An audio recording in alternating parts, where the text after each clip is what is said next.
সে আল্লাহর জন্য সন্তুষ্টি করার জন্য সজ্জনার কুরবানি দিতে হবে। সবচেয়ে উত্তম হচ্ছে একাই কুরবানি দেওয়া ভালো। যদি দুইটা ছাগল না পারেন একটাই দেন, দুইটা ভেড়া না পারলে একটাই দেন। গরু যদি আপনার অধিক সামর্থ্য থাকে গরু দেওয়ার, গরু একটাই দেন। কিন্তু সাথে ঝামেলা হয়, কিন্তু দেখা যায় 7 জনের মধ্যে একজন নামাজ পড়ে আর বাকি 6 জন নামাজ পড়ে না। কিন্তু আল্লাহ তাআলা শর্ত দিয়েছে ফাসাল্লি লিরাব্বিকা ওয়ানহার, নামাজ পড়ো তারপর কুরবানি দাও। আল্লাহ রাসূল সাল্লাল্লাহু আলাইহি ওয়াসাল্লামের ইরশাদ করার সময় বলে দিয়েছেন, আমার ইব্রাহিম খলিল কুরবানি এমন কুরবানি দিয়েছেন, কুল ইন্নাস সালাতি, তার আগে নামাজ ছিল, ওয়া নুসুকি, তারপর কুরবানি দিয়েছেন, ও মাহইয়া ওয়া মামাতি লিল্লাহ, আমার জীবন, আমার মরণ, আমার টাকা পয়সা, ধন সম্পদ সমস্ত হচ্ছে আল্লাহ রাব্বুল আলামিন সন্তুষ্টির জন্য। এরকম মানসিকতা থাকা লাগবে। না হয় আপনার কুরবানি বরবাদ, আপনার নিয়াত আমল নেক আমল সবকিছু বরবাদ। তাই আমরা সবসময় চিন্তা ভাবনা করব, কুরবানি দিব তার আগে নামাজ সঠিক করা লাগবে। আপনার নামাজ নাই, আপনার কুরবানি বেফার যায়।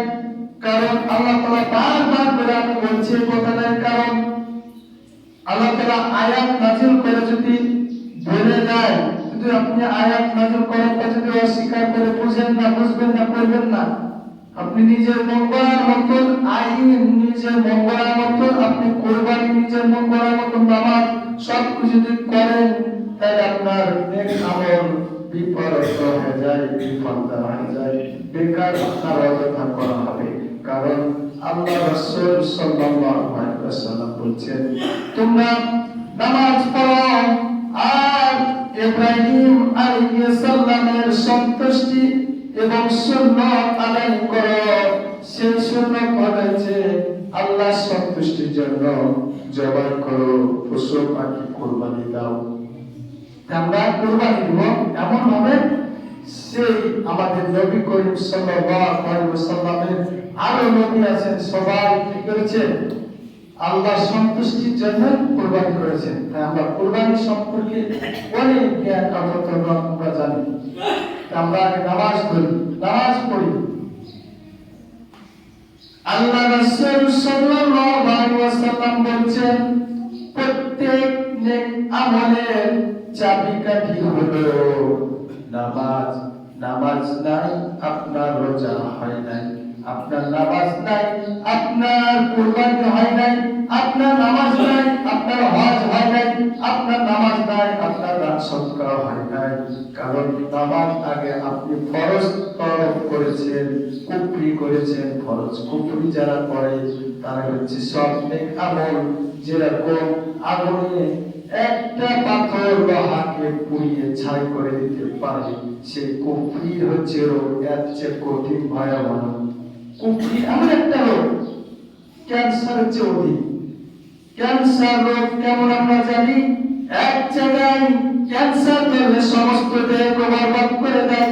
কুফরি এমন একটা মুসলমানদের রোগ, যে আয়াতকে অস্বীকার করে, যে কোরআনকে অস্বীকার করে, সে হচ্ছে কুফরি।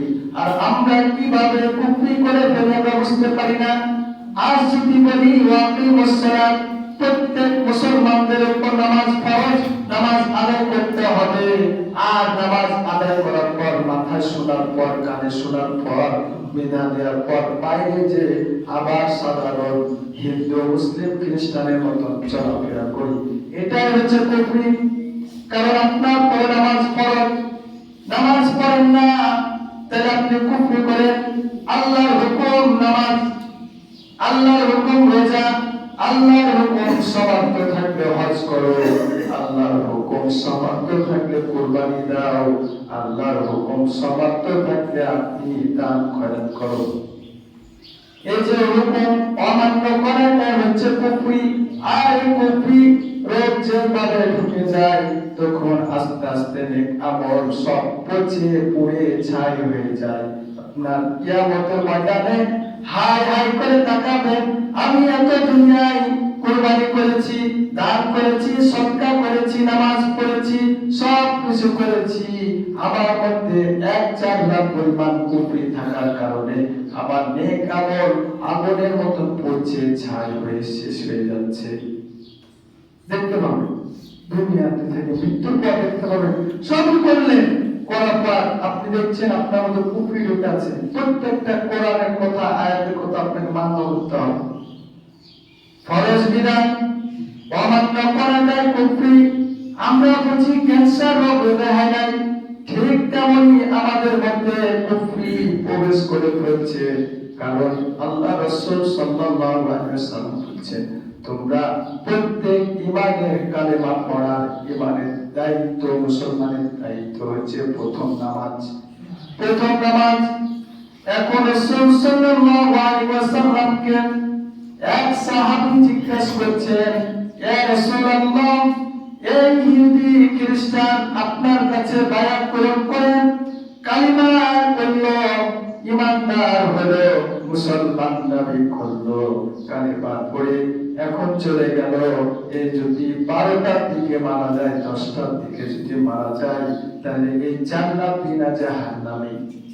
রাসূল সাল্লাল্লাহু আলাইহি ওয়াসাল্লাম বললেন, ওই হচ্ছে জান্নাতি, কারণ 10টায় 9টায় ইসলাম গ্রহণ করলো আর 11টায় 10টায় মারা গেল, তার কোনো ওই সময়খানে কোনো কাজ, কোনো ফরজ আদায় ছিল না। কারণ আবার রাসূলুল্লাহ সাল্লাল্লাহু আলাইহি ওয়াসাল্লাম জিজ্ঞাসাবাদ করলেন, অনেক সাহাবীরা আছেন, বললেন তাহলে এই ব্যক্তিটা যদি জোহরের সালাতের পর মৃত্যুবরণ করেন, তাহলে জান্নাতি না জাহান্নামী? রাসূলুল্লাহ সাল্লাল্লাহু আলাইহি ওয়াসাল্লাম বলছেন, এই ব্যক্তি জান্নাতি কি জাহান্নামী কোনো গ্যারান্টি নাই। কারণ তার দুপুরে জোহরের সালাত ছিল ফরজ আদায় করা। এই কথাটা এতটুকু বলার কারণ হলো নামাজ পড়েছে কিনা সে হচ্ছে আমলের হিসাব আল্লাহ তাআলার কাছে কাট করাই দিবেন। যদি নামাজ পড়ে থাকে তাহলে জান্নাত। তাহলে একজন অমুসলিম ইসলাম গ্রহণ করার পর তার প্রথম দায়িত্ব হলো কি? নামাজ। নামাজ। তাহলে আমরা আমাদের ইসলাম কালেমা গ্রহণ করার পর আমরা নামাজ পড়তে হবে। এই নামাজটাকে যদি আমরা গাফিলতা করি, আমাদের মধ্যে কুফরি ঢুকেছে। এত নামাজের কথা প্রতি জুম্মায় আমি একটু করে নামাজের কথা বলি, কারণ এই মানে দায়িত্ব আপনারা আসছে না, আমি বলি যতদিন না আসবেন ততদিন বলবো। কারণ কি আমার তোমাদের বলতে মানে কি এইভাবে বলেন কি কুফরি হয়ে যায়, মরেন কুফরি কি জিনিস বুঝতে হবে। তাহলে আপনার সব নেকাম ধ্বংস হয়েছে।